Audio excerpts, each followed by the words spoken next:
मुसलमानों ने जिनको हमेशा इलेक्शन में साथ दिया, इलेक्शन जितवाया, वही आज मुसलमानों को आतंकवादी की उपाधि देते हुए दोबारा से जेल भेज देने की बातें कर रहे हैं। ये वर्षा गायकवाड़ हैं, महाराष्ट्र से कांग्रेस की सांसद हैं। यहाँ मुस्लिम आबादी लगभग 25% है। ये कह रही हैं कि 19 साल बाद बेगुनाही के साथ बाइज्जत बरी हुए मुसलमान ही अपराधी हैं। उनके खिलाफ प्रदेश की भाजपा सरकार को सुप्रीम कोर्ट जाना चाहिए और उनको दोबारा से जेल भेज देना चाहिए। यही बात कट्टर हिंदुत्व से कट्टर सेकुलर बनी शिवसेना पार्टी की राज्यसभा सांसद प्रियंका चतुर्वेदी भी कह रही हैं। सोचिए, भाजपा के डर के नाम पर महाराष्ट्र के मुसलमानों ने कांग्रेस और शिवसेना उद्धव ठाकरे को खूब वोट दिया था, मगर नतीजा क्या निकला?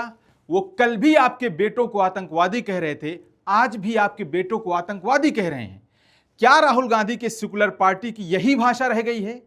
क्या कोर्ट पर इनको विश्वास नहीं है? वैसे इतिहास उठाकर देख लें, इस देश की सबसे बड़ी कड़वी बात यह है कि आतंकवाद के नाम पर जितना मुस्लिम नौजवानों को कांग्रेस ने प्रताड़ित किया है, उसकी मिसाल भारत की राजनीति में कहीं नहीं मिलती।